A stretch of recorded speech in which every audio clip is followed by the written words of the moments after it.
connection to me. Connection to me. Connection to me. Welcome back to Quick Convos with Digi. And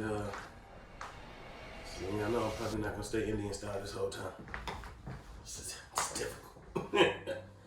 Alright, so introduce our guest today. One of my favorite friends, brothers, talents, just human beings on the planet. Most of you probably love the fuck out of him already, and most of you don't love the fuck out of him after this. This is my guy, Sky. Welcome to the room. What's up, brother? It's his room. You just had to make an entrance. Right. Life is beautiful. You might as well treat it as the beauty it is. And gonna get into the nitty gritty here. How's quarantine been treating you? Pretty good. I happen to be quarantined with my girl. Hey. And she's very easy to be around. And she works. So, Still yeah, getting a she's break time. considered essential. Yeah. I just want to know, like, I get it. They describe what's essential. That's understandable. I'm a food service worker. I thought I was. Yeah, people need food. Yeah, people need food, but I guess at the same time, people don't want contaminated food. Well, they're saying people don't need dining. Yes. So, like, yeah, people need food, they don't need dining. They don't need People need alcohol, but they don't need alcohol service. Mm-hmm. So, the service industry, if we serve you the things that, you know, it's a whole different wave that they just felt was not important. But if you listen to that, what you should take out of that is that service workers are not essential. Meaning, we're doing you a favor. Please tip. We don't have to do this. We don't have to take your order. We don't have to open the club doors for you. We don't have to do anything we're doing for the price that we're doing it. So I'm saying tip. Like, it's a world, you know, we lost a lot of values in this country.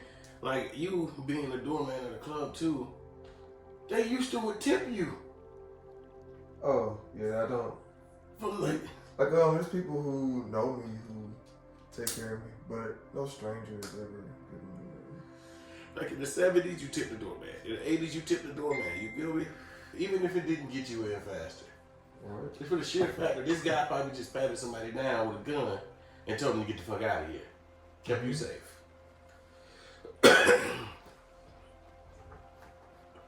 But that's neither here nor there.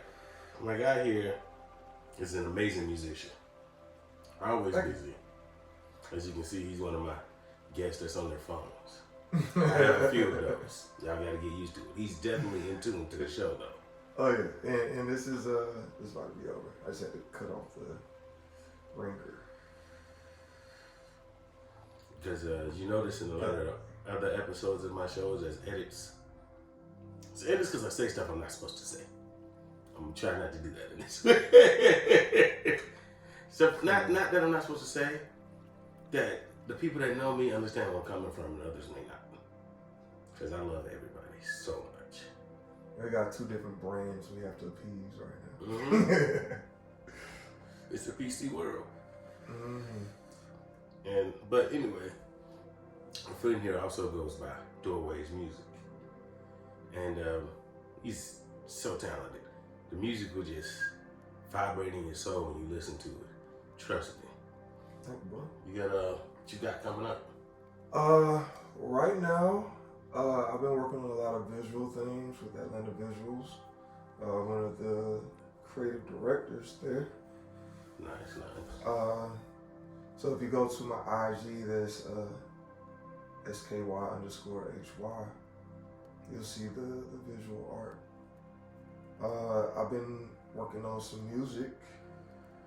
So, I mean, pretty much the arts. Like, since the quarantine, I've been allowed to just become more of an artist instead of just someone who works.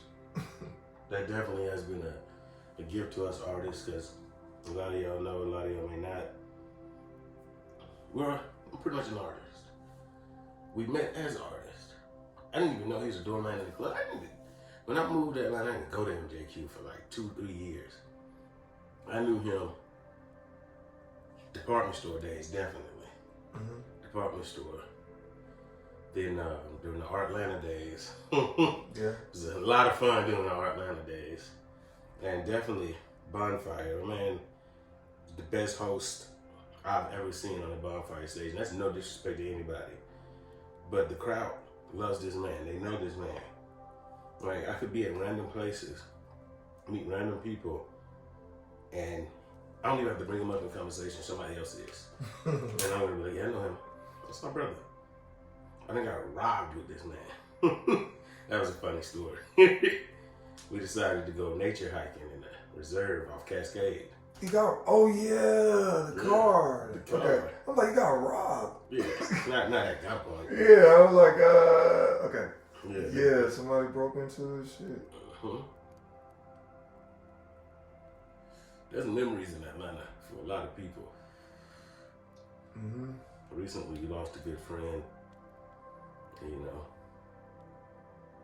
it's tough for some of us.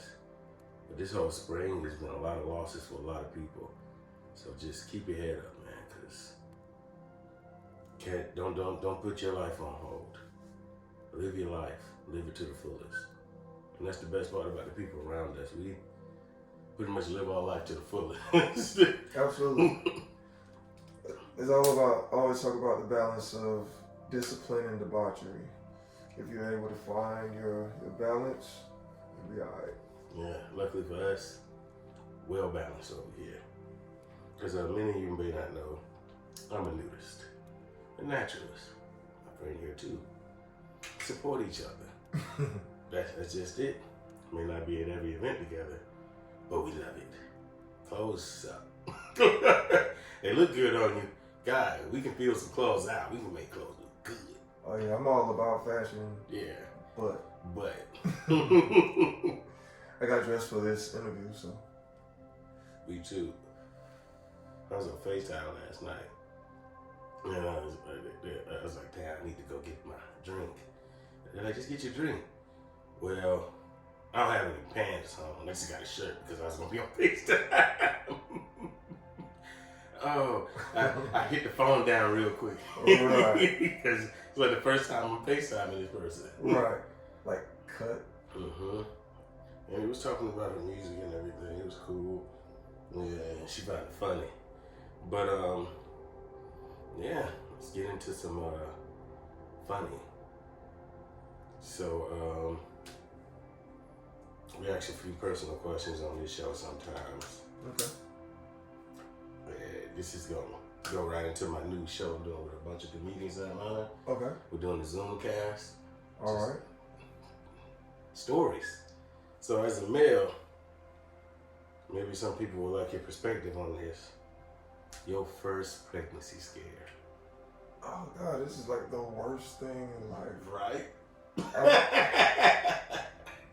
No, this next question. Wow.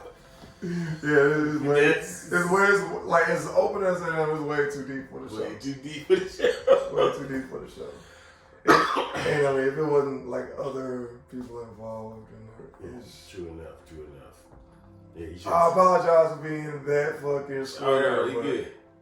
But you should wait till you see the stories from last night. Bad. But you know, it's comedians. Motherfuckers is just open. Mm-hmm. Yeah. But duly respecting that, we'll go into another topic. How did Maker's Mark become your favorite drink? Man, so I became a brown liquor drinker around 08. Because all before then, I was all about partying. So before that, it was always Red Bull and vodka or... Which is dangerous. Right. Please don't drink that, y'all. Right.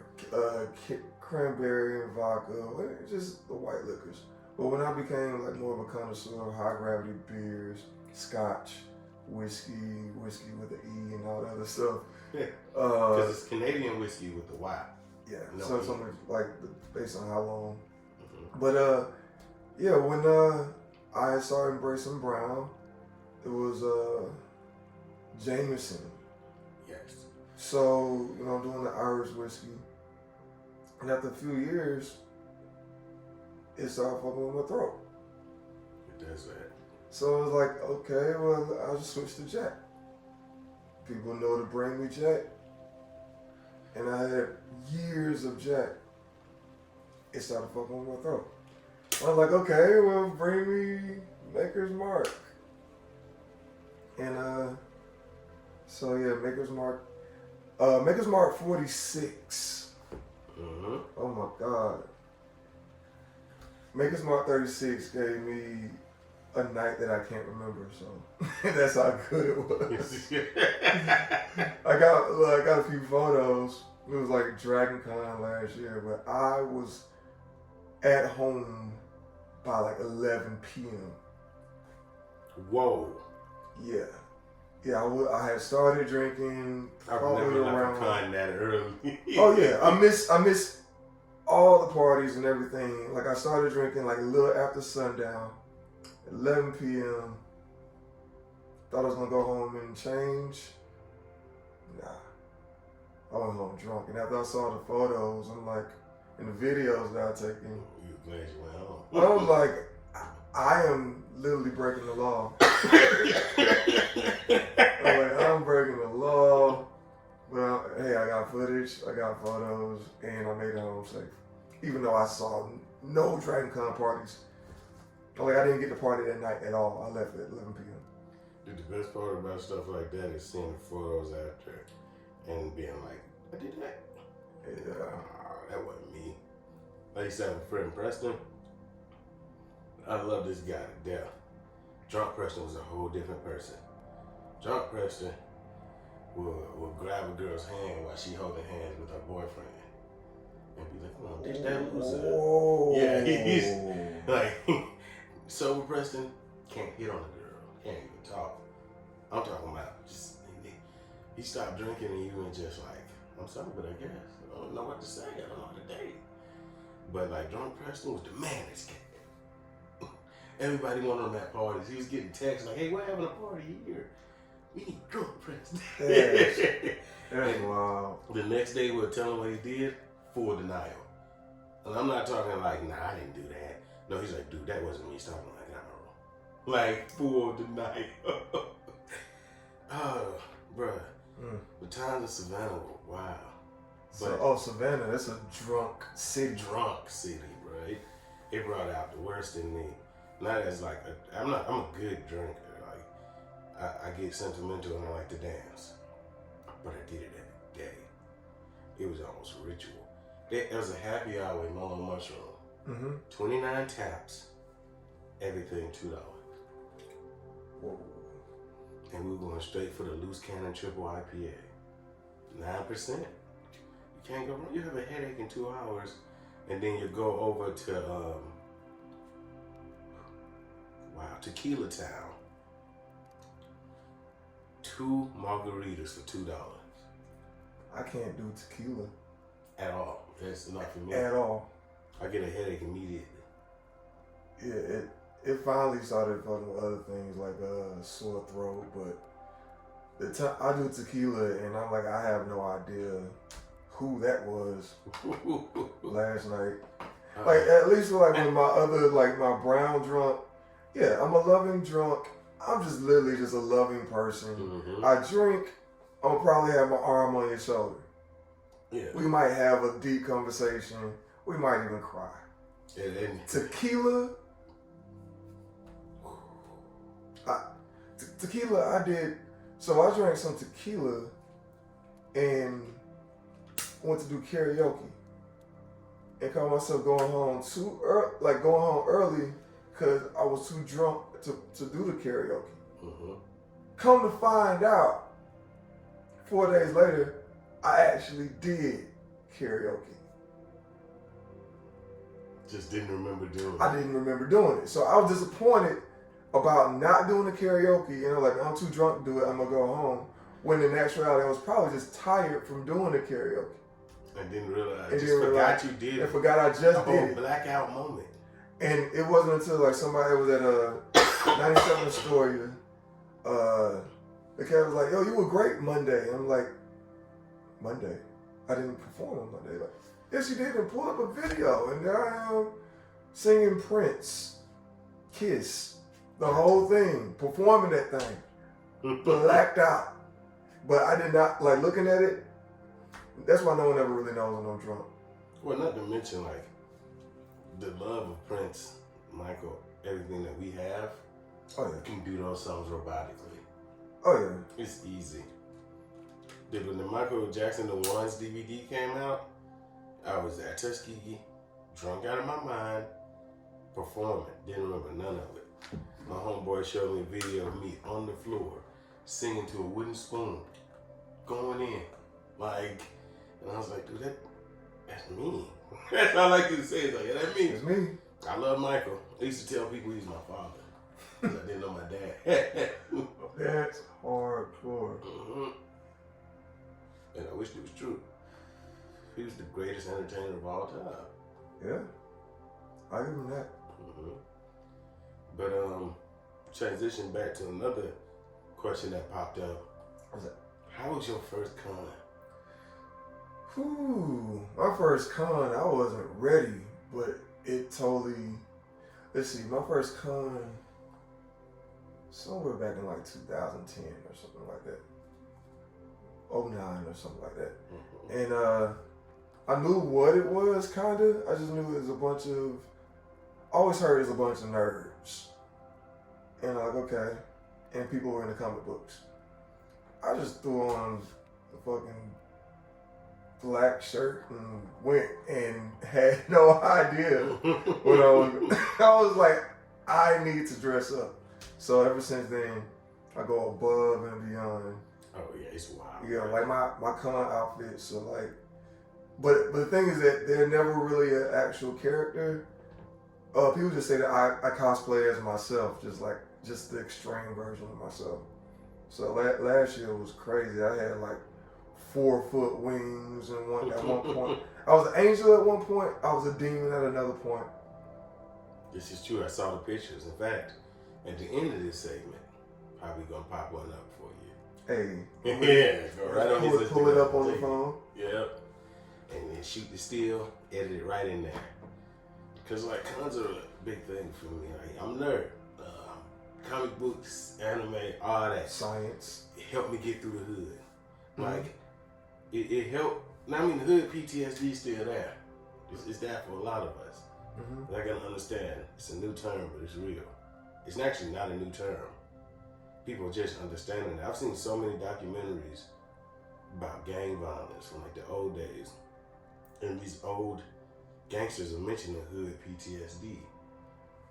But like the way that anime and comic books took us out, because most of the time the main character is downtrodden, beat up, just like black men. Mm-hmm. Downtrodden, beat up, feel like we ain't got no way to come up. All of a sudden, stroke of luck, he's beating the oppressors. Making people who spit on him, now he's humble enough to have them as allies instead of just completely shitting on them. Right. And then, like Goku, like all of his friends were his enemies at first. But he wasn't dead. He was completely it's only because he was stupid. Right. Like it's really He's a bro. He's very much a bro. Like there's really a scene with him and Piccolo are dressed in regular clothes, and he looks at Piccolo and says, "Where'd you get that cool outfit?" And he's like, "Your wife got it out of your closet for me." Those were his clothes. He had never worn them. Oh, but like Dragon Ball Z. Bro, it make a lot of us. But cons are just awesome because you get to see people creativity, and as an artist, like some of us never found to take our creativity to that point, to actually focus it on stuff like I saw these guys dressed up as like Golden Emblem characters in full armor that they made. Oh, yeah. It's funny, like people will start working on their next con outfit within weeks of con. Yeah. And it's like it took you a whole year to make this, to wear it for 3 days. But somehow it was worth it. It's kind of like so worth it. Carnival, but I have like a whole like I have these things under my bed. One of them is just mostly just crazy ass outfits. Yeah. But I wear my crazy ass outfits. He does to work. Anywhere. Like, God. if I'm going out, I'm gonna wear it anywhere. It's like, if I do decide to go to MJQ, and it's most of the time because I'm leaving work and I work in the area, and I'm like, as soon as I'm pulling up, I'm thinking, oh shit, wonder what Sky has on today. Yeah, I push the envelope. Never disappointed. But I want more people to express themselves visually, because right now I realize that's what I'm missing. Is like, I'm not seeing outfits. I'm not wearing outfits. Yeah. You know, I'm just like, I'm in the house, you know, and, you know, it's always a form of expression to put something on because it's a statement you want to make throughout the whole day without speaking. That's how I look at fashion. But, and as someone who enjoys aesthetics, it's starting to get hard looking at art on Instagram. I like to be there. I like to look at it. I like to see your style, like from paintings to how you dress to just you.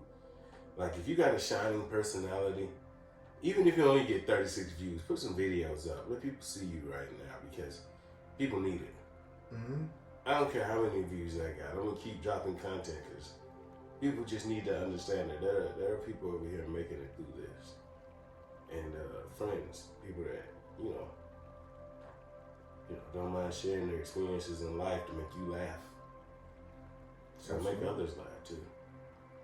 Because, dude, I'm sitting at home like, do I take another nap? What do I do? Do I keep smoking? Do I keep smoking? So I never really been a fan of watching sports or basketball or anything.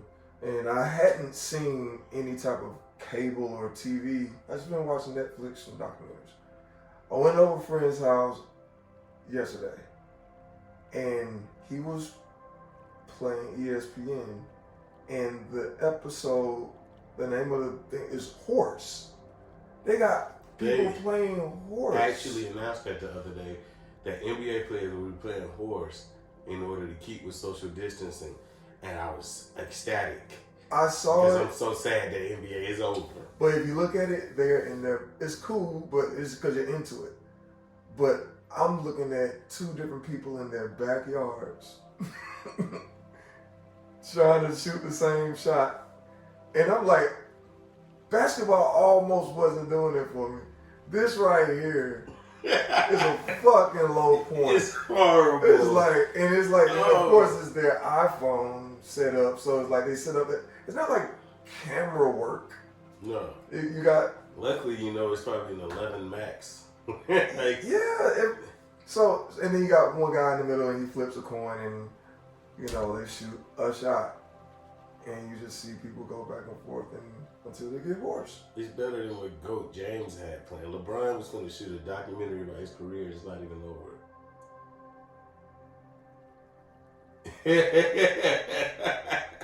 I guess he like, it worked for Eminem. It worked for Eminem. Get a whole biopic. I'm like, nah. Nah. Oh, it's gotten low, bro. They brought ESPN 8 the Ocho back, like from Dodgeball, the movie. Oh. Yeah, so it was just obscure sports. Dude, it's gotten so bad that me, my partner Bam in Westwood, look up obscure sports on YouTube. So I've watched the World Championship of Tag with Tay Hill too. Tay Hill brought that in my life. These people are amazing. You should watch Extreme Tag. I can imagine. Street football. Vice did documentaries on this. Been watching bare knuckle boxing. It's exactly what it sounds like. It's brutal, it's bad, and it's hilarious. I remember seeing some of that back in the day, and it was like, it's like you watch the whole thing because it's not like two regular fighters. Like you can see folk get in the fight, and it's like, ooh, these are two people who know how to fight. So, and it's not going to be over. Like no one's gonna jump in. Police aren't gonna come. We're waiting for whatever the end is. This is organized like knuckle boxing until they feel like you had enough, or I don't know what the end. Oh no! This is rougher than that. This is sponsored by several CBD companies, some bookie sites. So they have a ring, they got trunks, they got some mixed martial artists from the UFC, some boxers, and then just some niggas. Like they got one guy on there, and his name is Felony. His style of fighting is backyard. Like he hit the shimmy on you the whole time. He baiting, trying to get hooks in the whole time. That's his thing. He fight like a hood nigga. Backyard. Yeah. He fight like somebody trying to get Street a straight fighter. man. It's a street Yeah, fighter. he's a street fighter. And I'm sitting here like, oh, he's about to get whooped. This guy right here is 5-0, mixed martial artist. And I've seen him fight already. He goes in. And I watch it, and the black guy is keeping up. The street fight's working because he doesn't know what to do with this. Well, he doesn't know, like, this is basically like Mayweather. He's literally not getting hit until he starts getting hit.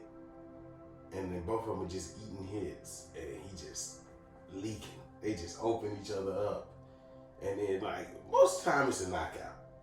I saw this one guy, he just got hit so hard, he just fell forward. It's just over. Yeah. It's something like I used to be a fighter as a teenager, and it's something liberating about getting hit. I don't know. Some people, like, it kind of reminds you that you're human and that you are touchable, and it makes you an even better fighter. Because the times when every time if I won and I won, it's like I start to feel some type of way. Don't want to do this no more. So soon as I get like when I lose, it's almost like, yeah, I needed that loss so I could be better than you. Yeah, I gotta get better. And I need to see you again. Yeah, it was definitely. I got to see you again. Oh yeah, it was a definite sport. You know, like when I started MJQ, I was not the dude smiling at the door. I was a bouncer. You know, and I mean, it's just something about fighting. It's like I'm a competitive person, but as long as it's sport, you know, like I'm not even an angry person. Yeah. You know, but it's like I do like to compete. I like friendly competition. Yeah, I started fighting, went into semi-amateur fighting. I just wrestling, got on a wrestling team. I loved it.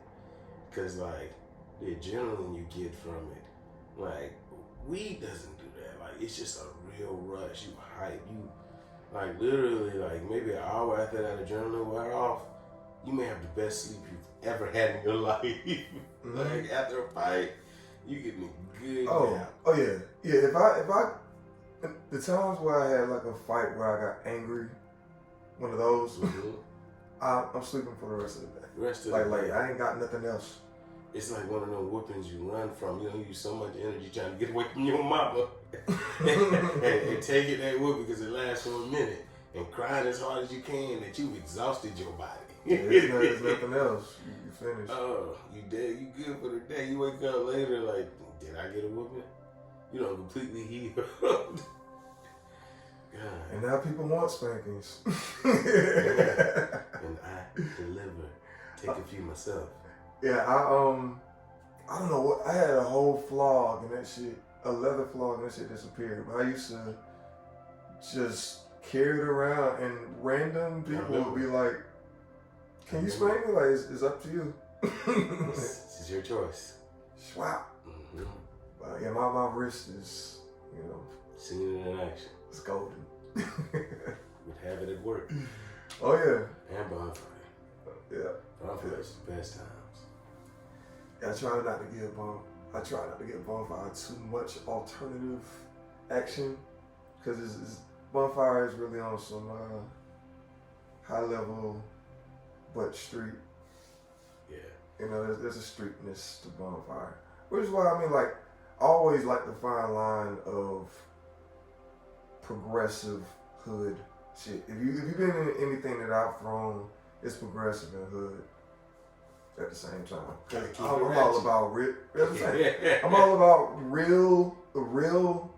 Not gonna say real, but the majority black experience mixed with something other than something that we haven't experienced, or something that might come from our black culture or come from African culture that we had to regain from someone else, almost like re-steal it. Oh yeah, reappropriate. Yeah, I gotta reappropriate shit, but there's a lot of things I do as a reappropriation, like the nudism. Oh yeah, definitely. Black folk ain't never nude, but we know nude people to be white.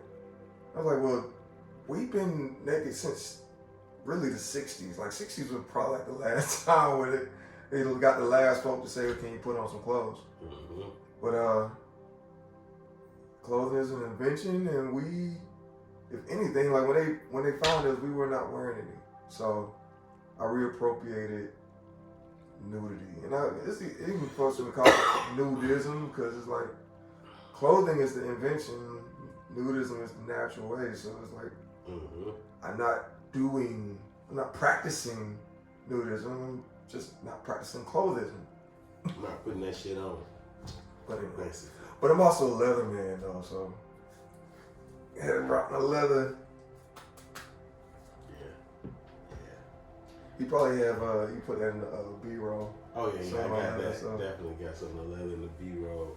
And that comes with also someone who knows how to flog. So yeah, I got the boots, I got the chaps, I got the motorcycle jackets, fringes. Have real fun in life. Yeah. Yeah, man. Just shout out to the vanilla people too, though. And that is not a racial slur.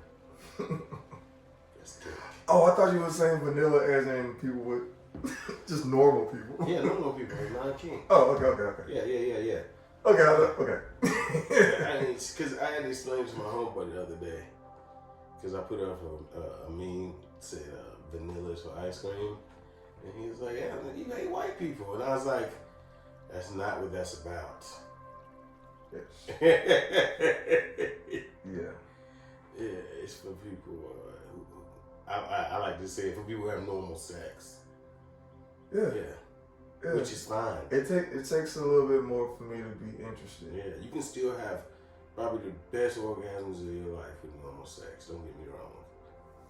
Mm-hmm. Yeah, that's just peanut butter and jelly. Yeah, this is American tradition. Sometimes that's just popping. And sometimes you crave that shit too. I crave the peanut butter and jelly from time to time. I never finished it, but I craved it. But sometimes, sometimes you need that lobster thermidor. Put some sprinkles on my ice cream, baby. Hey, look at that. Yeah. It's just, shout out to everybody that just wants to be themselves. As long as it does not directly affect others in a negative way. Yeah. Don't be detrimental. Yeah, some folk be like, take me as I am. It's like, but are you toxic? Are you detrimental? It's one thing to have self-awareness and have self-love, but still focus on self-improvement in the midst of that. Because a lot of folks is like, well, I am. Like, well, are you trying to be better than who you are? Because I'm cool with who I am, and I know there's room for improvement. So if I have my ears closed to someone telling me something that might be an issue, then I'm only going to be this good for the rest of my life. So that's death. So I'm going to, if we're talking about abundant life, it's all about listening to what's wrong with you as well. Exactly. Sometimes you got to take that criticism and, be aware where it's coming from. Like, don't feed into a narcissist criticism. But if that gaslighting. Gaslighting. But if that shit kind of sounds correct, it's coming from a place of love for somebody cares about you, cares about your friendship, your relationship, your blood, as family, or your set. It don't matter. Digest it. Don't dwell. Digest. Act upon it. Don't ever beat yourself up for your bad characteristics, but improve upon them. Absolutely. Because if you're beating yourself up, you're wasting a lot of time and life is short. Also, to pick out narcissist criticism, you got to realize the way to find out if it's narcissist criticism, does it benefit them for you to change more, or does it benefit you to change more. If they're telling you something that benefits you for you to change, it's probably pure. Yeah. If it's something for you to change for them, it just might be, not every time, but it just might be a little narcissism in there. Yeah. Cause my girl hasn't changed anything on me. I haven't changed anything on her. Do we accept everything about each other? No, but none of those things are big enough for us to be bothered. And I'm over a year with her. So, and before her, pretty much had been preaching polyamory. Yeah. You know, for years before anybody even hopped on the whole wave. Been in that boat my whole life. Yeah. Now, me and my hand, we have an understanding. Love each other. But you got two hands, so it's still poly. That's the one for wife. Okay. Hey, I was ambidextrous. Yeah, somebody got to play with the ball. Hey. Oh, that's ridiculous. That's beautiful. God, well, this has been another episode of Quick Convos with Digi on my page, Street Nigga Chronicles, with my good friend and brother, Sky High here. That is SKYHY. Do not spell it wrong. Oh, it's going to be down here at the bottom like most of the time. I'm actually going to be funny about it and just throw it in randomly, just jump out every few minutes. Hey, like, oh shit. Oh, there it is. It's a reminder. Yes. Just like I set reminders for breakfast. Yes. I'll forget to eat. Avocado toast is my new favorite thing. Oh, yeah. Definitely. But, see, unlike the vegan here, I like my yolks runny on my avocado toast. Mm-hmm. Yeah. I mean, I'm shying away from most meats, but I cannot give up on eggs. I am not, like most vegans, I'm not an anti-meat eater. Mm-hmm. You know, I'm not like, how dare you? I'm like, whatever. Because no one could tell me, when I was eating meat, you could not tell me not to. Yeah. So when I decided not to, I was like, well, I just know what works for me. But one thing, never say to vegans, please, this one thing that is a pet peeve. Yeah, I'm a vegan. Where do you get your protein? There's plenty of plant protein. It's protein in kale. I'm like, 45% of your DV. So you be picking up boxes, making sure they have enough protein in it. You know how much protein your meat is giving? Like, y'all don't give no fuck about no protein for real. You like the taste of meat. You like the taste and crunch of bacon. It's amazing. You know, it's so and that's what I'm saying. I'm not even not hating on it. Just please, no vegan bashing. Yeah, vegan bashing sucks. Shit's stupid. It's dumb. It's dumb fuck. Because I'm not a meat basher. Yeah, because I remember. You think he had good days with Jack's Wings? Oh, yeah. Woo! Great days with Jack's Wings. JR Crickets? Oh, yeah. Because he had lined up for show. Oh, yeah. We got from here. Grady Hospital. Zone 6. He go here. ATL. Because, shout out to my guy Westwood. What up? Shout out, play a little gay card. You don't even go here. He's all about. We're about Atlanta. He's gonna talk about it every day, like it's a job. Yeah. Y'all ain't from here. Y'all don't know shit. Y'all don't celebrate shit, and it's true. Now, just signing off. Quick Convos with Digi. Shout out to the 91 Falcons. Yeah, we go. Yeah. Oh, my knee. Won't be roll.